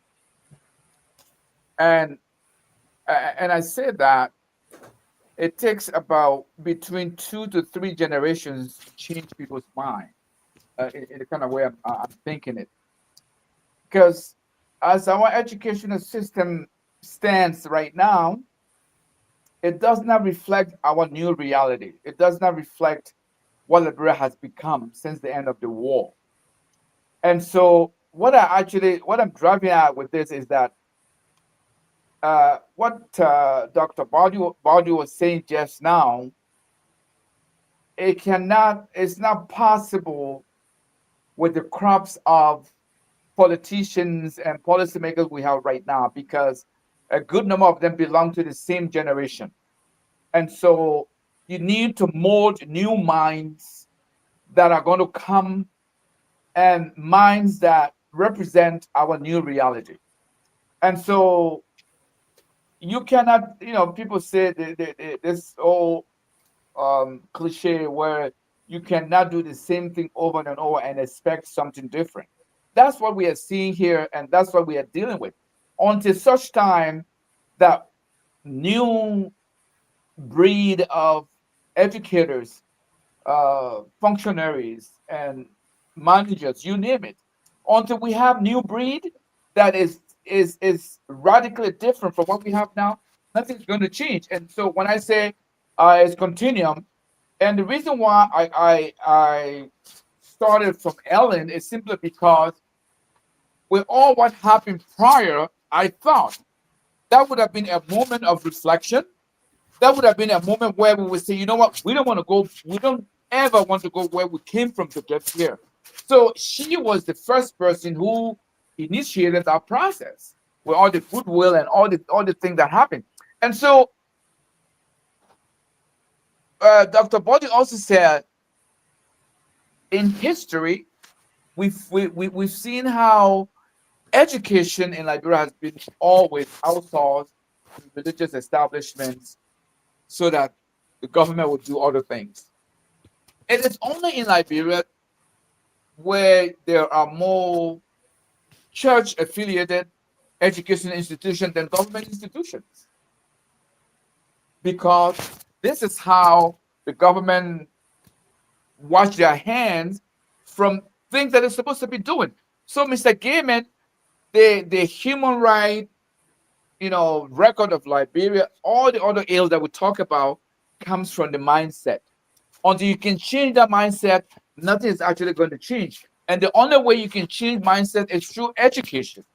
And I've always cited this example before on this very platform. You walk in the park here with your dog, you have a little plastic bag in your hand to clean after your dog, because this is what they are taught in kindergarten. This is what they are taught in elementary school. So when they grow up, they do exactly what they are taught. That's how you mold minds, so that when the child grows up, they do exactly what they've been told as kids. So, but the system itself doesn't reflect anything Liberia. I don't know if my fellow panelists can relate to this. When we were in elementary, junior high school in Liberia, our textbooks were all American textbooks. Even the geography were all American geography that we had. I remember in 6th grade, there was this on the book they called, the title of the book was Ancient Africa. And that's where they told you about Egypt and the pyramids and all the other stuff. But there was never a book that exclusively spoke about Liberia. So even our history is not written by us. And we've been taught, so this is a process that will require lots of heavy lifting in terms of molding new minds that would take Liberia forward. But some of the names that were mentioned here tonight, they were progressives. Where are they? They are in this very government. This very government that we are talking about, they are part of this very government. What are they talking about? Have they spoken out? Have they said anything that we can something notable about what is happening? Go to Monrovia, go to Buchanan, go to Tubmanburg, go to Sino, and talk to individual Liberians whether their lives is better in the last 2 years than the 2 years prior, and listen to what they will tell you. Thank you. Mr. Padmore, we're running out of time, so we're going to condense the next two. We are talking about the Rick Monroe in the House. We are hearing a lot of chatter behind the scene. There's a lot of negotiation going on. lobbying going on, position being changed. It looks like it's something called fait accompli. It looks like it's finally sinking in that somebody with Richard Conk head. Somebody with Conk head. That's what I can see happening. It looks like he's accepting the fact that he is not going to be the Speaker of the House. And then finally, you can also talk about the election that is going on in Nimba County. What does it say about Mr. Jeremiah Cohn? If Koga loses the election, he wants to be the godfather of Nimba. Koga wants to be the godfather of Nimba. It's a realistic goal. Does Richard Cohn Jeremiah Cohn really want Koga to win, for Koga to become the leader of Nimba? Or on the hand, he's supporting but praying that he loses? Mr. Padmore. So first, let me start with the first your first topic. Yeah, at the legislature, we all watched, which was very educational. I hope they do more of that. I believe it was LNTV that was allowed. I'm not sure about the other news agencies, but first time in the history that I've seen that. Yes, I hope the court continues to allow this. I think it's extremely educational that we're able to follow court proceedings, we're able to follow arguments, or we're able to follow how our judiciary works. It is unfortunate that in our legislature we don't have a system like that. I believe Senator Dillon does that, from his own pocket, of his own accord. But that's not institutional. That's not systemic. So what happens tomorrow when Senator Dillon leaves? Then we are no longer able to access the Senate hearing. I know we are short on time, so I'll try to be a little bit short here. But I listened to the justices. I listened to the arguments from the lawyers. I'm glad it has come to this. From experience, I've learned, never try to read the tea leaves from the interactions. But if I were to do so, I would say that Jeremiah Cohn does not look very good on this, on how this is going to end. But we will wait and we will see. Excuse me. And then concerning the Nimba elections, it is no secret that Nimba plays a very pivotal role in our elections, but unfortunately, they have not wielded that same strength and influence when it comes to the governance of the country or the way forward to improve the country. I think Nimba has a great opportunity now to flex its muscle as voters and to pick somebody that will change their lives and move their county, thereby moving the country forward.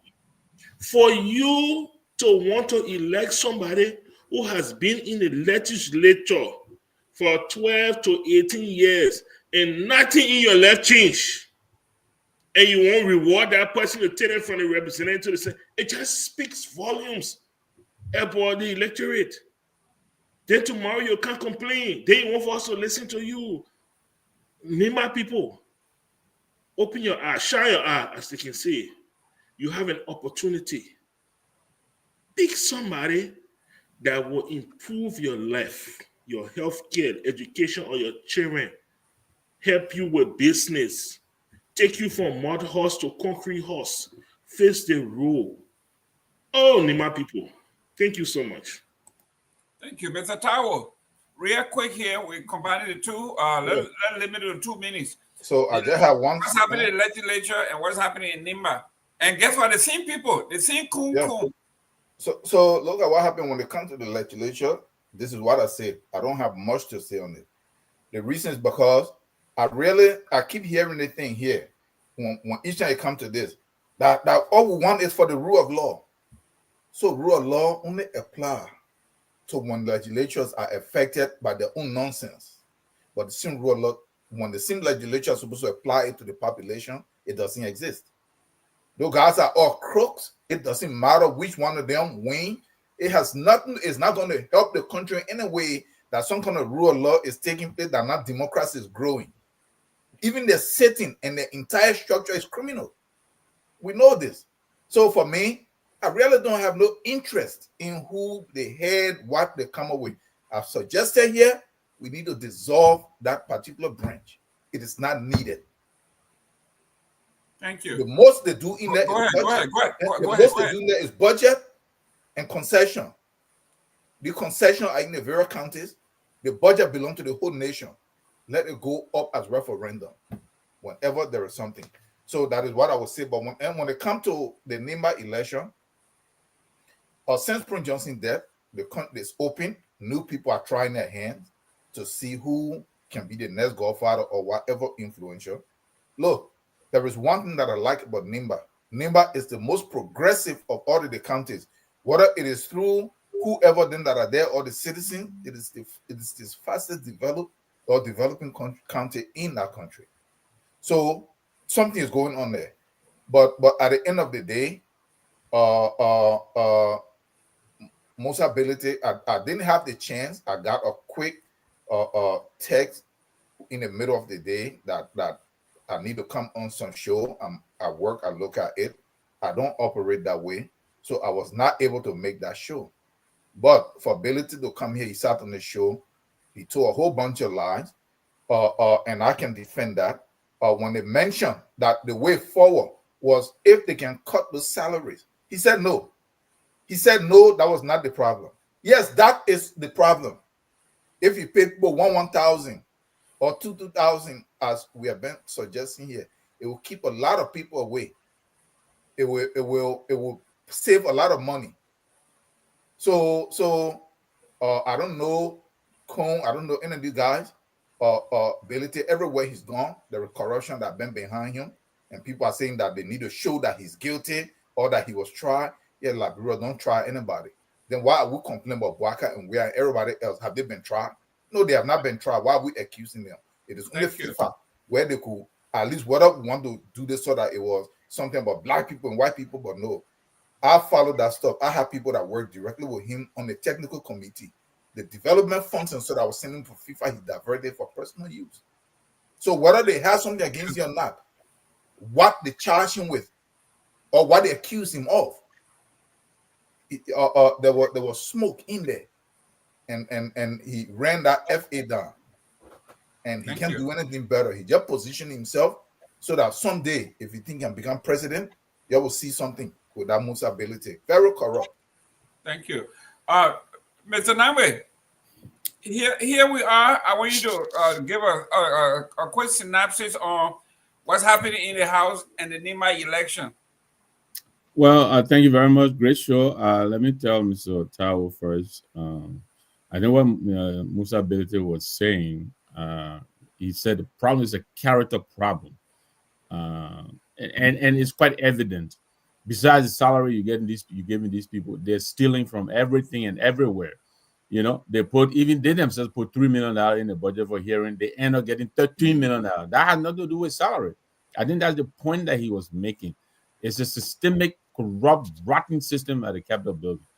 So I don't think he meant to say the salary are not contributing to the problem, but the salaries compared to everything else is very infinitesimal.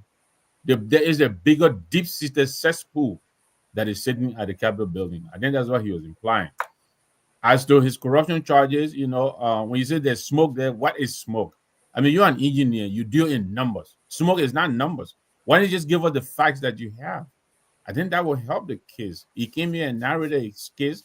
He said there was racism, and a lot of people have confirmed it. There's racism at FIFA. It is quite clear. Just this very week that the PSN posted declaring that they finally gave Platini and Blatter. All these years, they drag those people in the mud to come and apologize. It's a convoluted system. You got to take time to understand what is happening. I'm not defending, Musa Ability, but I'm just saying when we talk, let's use the facts to push back on some of these arguments. But as to what is happening at the Capitol building, and what the Supreme Court is about to do, I think from all of the indications, I think it was Mr. Tao or Mr. Duke, one of them who said they have difficulties trying to read tea leaves, and I understand that. because no matter whatever was said, it could go either way.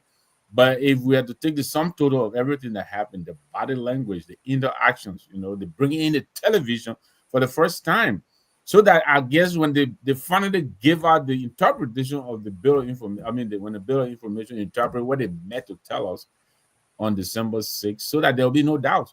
They will need Oswald Tuet to come and tell us what they said. We're watching them decide. I think we're educated enough to tell what they were telling us.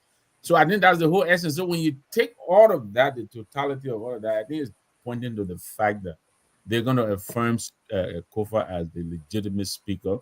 They said it. The solution to this problem is not in the judiciary. They can only tell us what the law is, but the rest of it is in the hands of the executive. The Honorable President Joseph Nyoman, what is it, Abubakar? Is that a real name? So that's where the solution lies. You understand me? He needs to stop taking Kofa security and giving them to Cone. That is a problem. He needs to stop taking the budget and start sending it to Cone. That is legitimizing Cone. He needs to tell Mo Ali and Nyomalin to stop going to testify under a committee that is under the gavel of Cone. He is legitimizing Cone. He is reinforcing his authority and diminishing Kofa. He is breaking the law. He is the president. He should uphold the law. It is not complicated. This is by will. There's no confusion there. I think he knows exactly what he's doing. We have to let him know every opportunity we get. We will not stand for it. They better come out and do the right thing, or we'll continue to embarrass them. We'll call them out. This is a shame. This is a shame. All the noise we made in all this government, we already said it. The government is stuck with people who pointed out the very thing that they are doing now, and yet they're all silent. Why? Why are they silent? Is it because of the brown envelope? Is that what they want to tell us? So yeah, we're very disappointed. And I'm telling you, I'm looking at Musa's ability. If I will help him with his cause, and if he's going to address the problem that is plaguing our country, starting with a rotten legislature, I will help him. God help me. I will. And I think we all need to sit clearly and be clear-eyed about this. If my own brethren who and I were in the struggle together are incapable of helping me, I might as well find somebody else who can help me. But the country needs help, Tabo, and you know that. So let's not, let's be very, very clear about this. Let's start speaking Audre Varie's term, be clear in what you're saying. Don't leave it to interpretation. So, the Nimba elections, I will see. I agree. I think it's a test of the vice president's, influence over Nimba. Far from me to try to say, who's going to come out, but he has exposed his hand. He tried to discourage the amount of people because he believed the amount of people they need to come in and throw their vote behind, Representative Koga, because of the obvious, arrangement, upper Nimba and lower Nimba, both of them take the 2 senatorial seats. And all of that is clear. But I don't think the people are listening to him. So I think it will really be a test case of influence. And this is all about who becomes the godfather in lieu of the departure of Senator Johnson. But thank you very much. Great show. Thank you. Dr. Booty, the two, you got to combine the two. Well, first of all, what I would say is I'm waiting, right, for the Supreme Court to make its decision. I think they're talking about you can't read Green League and what kind of opinion. Look, there is only one way. The Constitution is in plain and simple English, and there's a reason why you write laws in plain and simple English so that the ordinary man can say, "Oh, but I didn't understand the law." Ignorance is not an excuse, right? The law is simple English. Article 49 says 49 people. It ain't saying the number, it says 2/3. 2/3 are 49. That's the irony of the thing. You have to have a session under the gavel of Onati Kopa that will have 49 people voting, say, we want you no more before you can take him from there. It's simple. So the Supreme Court can say whatever they want to say. There is only one fact. There is not two facts. They're not Donald Trump Liberia there. That regular Liberia. We get only one fact. And the fact is Article 49 is clear. Right? It's clear. That's not, we're not making our own fact. So that's done. And I'm also waiting once that is settled for Mr. Nangwe to come here and apologize to me, because he was the one calling for Kufa to step down and walk away. And I said, no, Kufa, you must fight until you die. The thing here, you got to obey the rules. And I don't care what a Kofa then is removed afterward. That's not my problem. At least we can say at least one person stood up for the rule of law. Now, I also agree with Mr. Nangbe on this other point that the president holds the key to the resolution of this thing. It's very simple. Once he started sending documents to Kun, once he started sending his officials to go and testify in front of Kun, he legitimized this nonsense.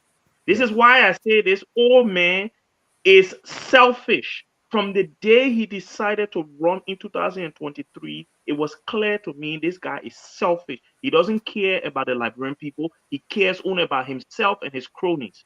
So I wouldn't be surprised that the Supreme Court will come out and read the same English that in the Constitution that all can read, and he will still continue to do the stupidness that he's doing. I wouldn't be surprised, right? Now, on the NIMBA thing, I'm on the other side. First of all, let me say, Mr. Tao, we clearly now have Mr. Ability's deputy campaign manager in Mr. Nangwe. So we know that Mr. Gamer is the campaign manager. Now we know Mr. Nangwe is the deputy campaign manager because he's abandoning the progressives. He's abandoning the progressives to go to the Ability camp, right? So, well done. Congratulations on your appointment, Mr. Nangwe. Anyway, this is my belief, right? No. Let me let you have 30 seconds after me. You have 30 seconds after me. You are ultra virus. Yeah, no problem. No problem. On the NIMBA issue, I believe that there will not be a godfather after the election. I think NIMBA County going forward, once Prince Johnson died, nobody can command that kind of authority over the people of NIMBA County ever again. What we will have is a split county. I think each person will have a group or a part of the county that they can control. And no one person will be able to bring all of NIMBA together on the scale that Prince Johnson did. That's my observation. That if Koga wins, he will get his summon clique. Yantoyan will get a clique. Kun will get a clique. Other people will have their clique. NIMBA County from now going forward, I believe, will be a fragmented county in terms of how they pool their votes. I don't think it's ever going to be unified as Prince Johnson was able to do it. Thank you. Honorable Dukley, you got your hand full here. This is your area of expertise. We have what's going on in the House, and then the same actors in the House are also actors in NIMBA. This going election. So for Jeremiah Cohn, it could be a double whammy where they beat him in the House, beat him actually triple, beat him in the foolishness that he tried to do because he was funding. Everybody knows that, orchestrating what's going on in the House. He gets defeated there, get defeated in the Supreme Court, and then lost in NIMBA. What happens to Jeremiah Cohn? Why, Mr. Gaiman, you can't definitively say he's been defeated yet with the saga in the House and the pending ruling of the Supreme Court. With that said, I think fellow panelists have eloquently articulated the fact about the president legitimizing the illegitimate Speaker Kuhn by some of the things that they've done. I mean, I don't know. This is so rudimentary in politics that any person who is brand new in politics should know that this is something you cannot do. But we are talking about the Republic of Liberia here. This is a country where people said, you came on my, you came up, I would say vote for you. Go figure that one out. And so a lot of the things that happen in that country doesn't happen in any other country in the sub-region, let alone on the continent. And so with that said, I think it is now apparent. I think I 100% agree with Dr. Bodhi here. What you see happening in NIMBA now is just going to be what is going to be going on moving forward. I think no one person has a commanding lead of the people as a whole as Prince Johnson once did. And even when Prince Johnson was there alive, there was some fragmentation that kind of started, except that he was able to contain it, until his demise.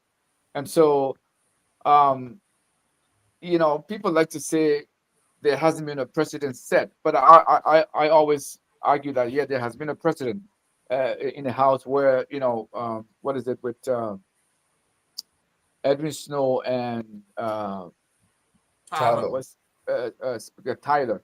Even though they resigned, but we all know the circumstances under which these two individuals resigned, and it is because of those circumstances that have now emboldened the so-called majority to actually orchestrate what they are now, we are now dealing with. And so, again, for me, it really speaks to the mindset of the people. It speaks to the way they look at politics.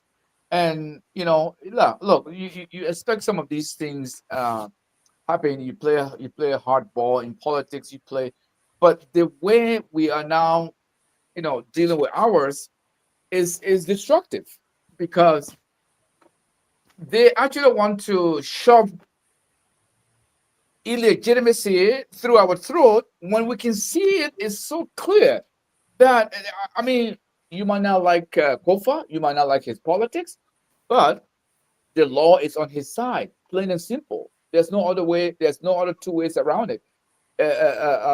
Dr. Bodhi just said, the text of the Constitution is plain. Article 33. I mean, and all the articles that deals with this particular issue is just clear. But look, let's not kid ourselves. Liberia is not a country that respects its own law.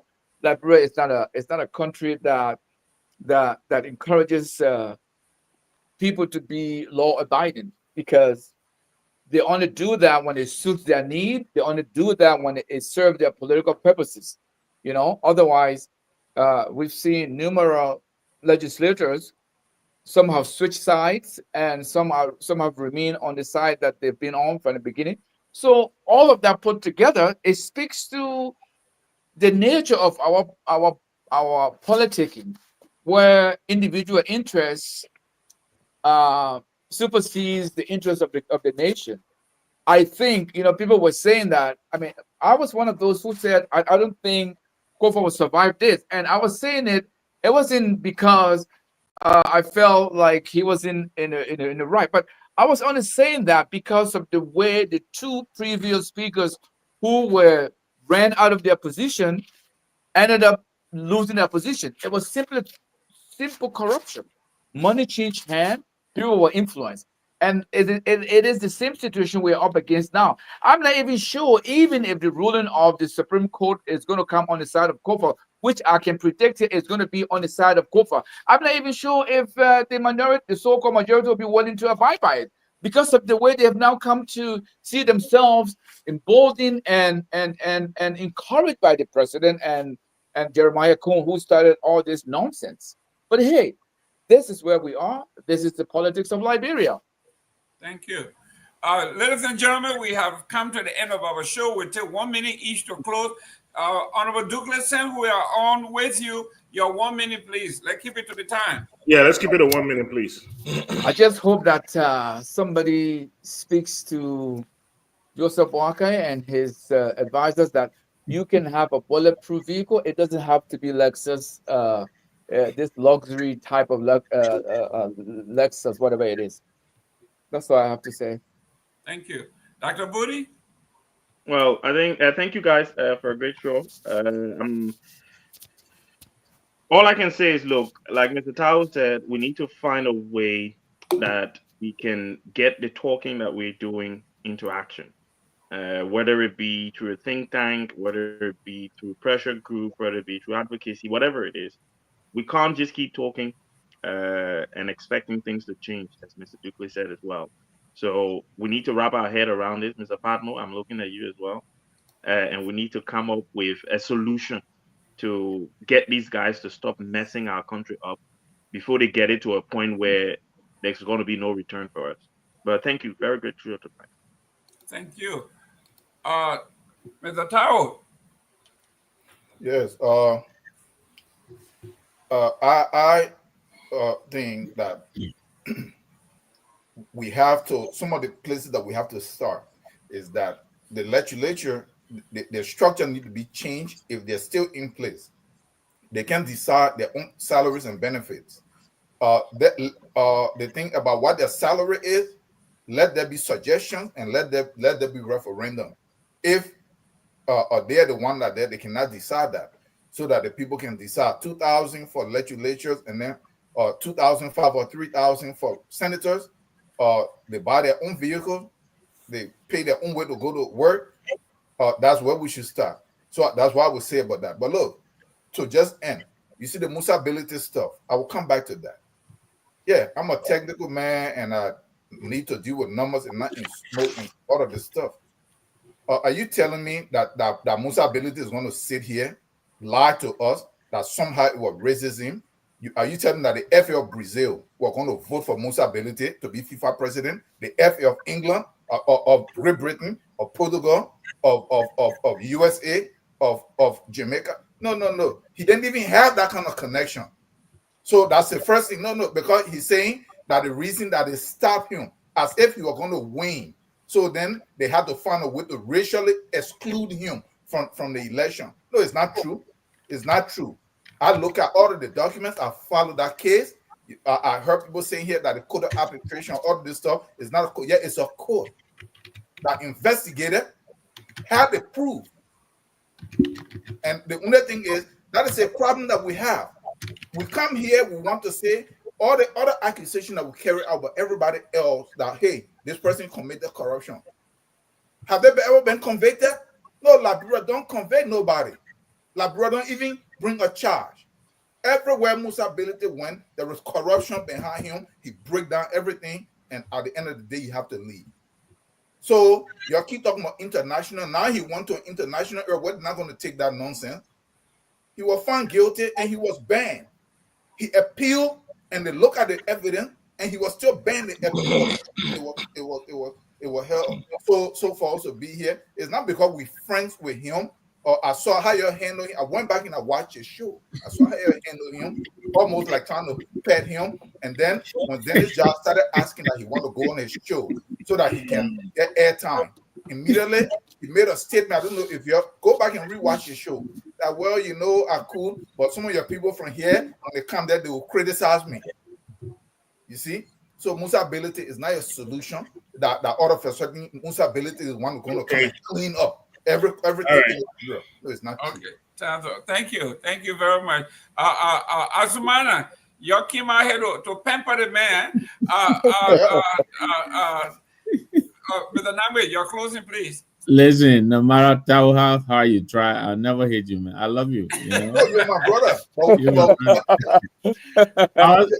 I was going to take all of my 1 minute to apologize to Dr. Booty, but let me use 30 seconds that Mr. Tao. No, use everything to what Mr. Ability said when he was not running for the office, he was supporting an African candidate, somebody who was running from the Ivory Coast. So, but let's leave it there. Like you said, it will be a show for another day. Yes. So I like to take the rest of my time to apologize to Dr. Booty, my young progressive brother here, my FOL crew here, and of course the audience that I expressed. I now realize the error of my judgment when I earlier asked Speaker Kofa to cut his losses, throw in the towel, declare victory, not throw in the towel, declare victory, and move on. This is recorded. I'm sorry?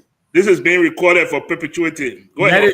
Let it record show that I exercised bad judgment and therefore I'm retracting. I think Kofa should stay, and I think there is now beginning to be light at the end of the tunnel for the rule of law in Liberia. Thank you. Thank you, ladies and gentlemen. We go to Usman Abubakar. Go ahead.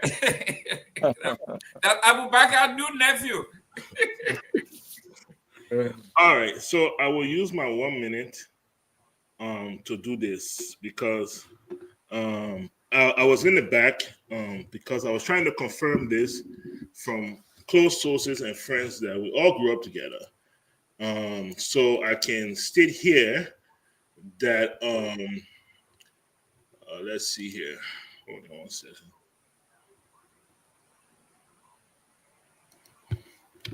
Hold on 1 second, people. Sorry about that. Okay. Okay, here we go. So I can confirm here that Taplet Z. Davis, commonly known as Zoli Zo, passed away today in Monrovia. It is a sad thing Hey, because man. Wow. he was such a young man and a very smart man indeed.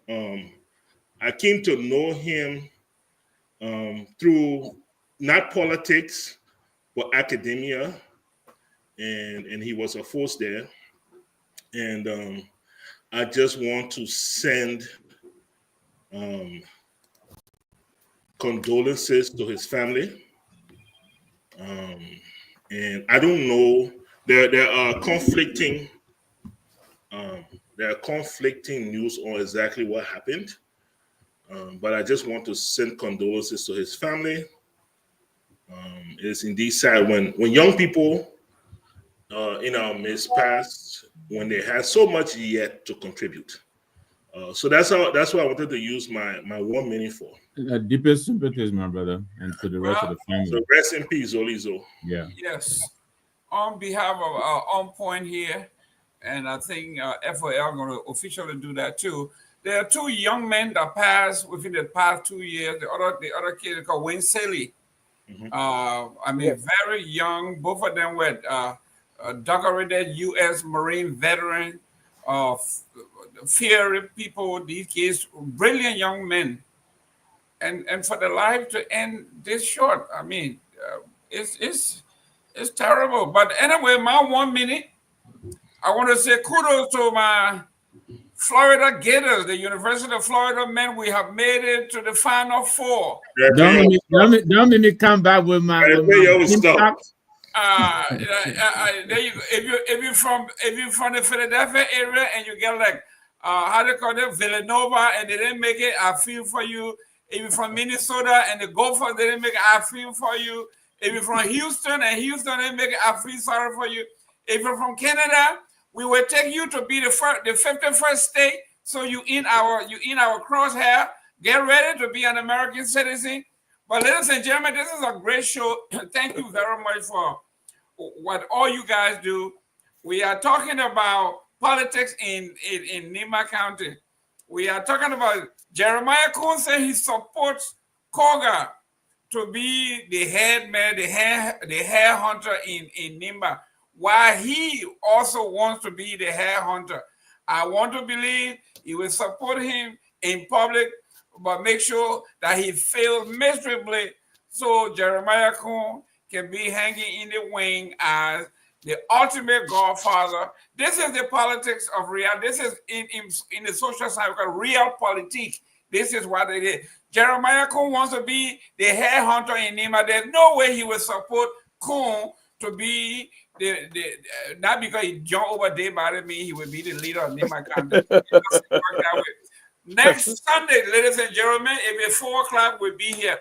Thank you very much. As always, we say we are all Liberian, whether you Abu Bakr or Usumana, we are all Liberian. Thank you very much. We are Liberian. Liberia is our home. Liberian people.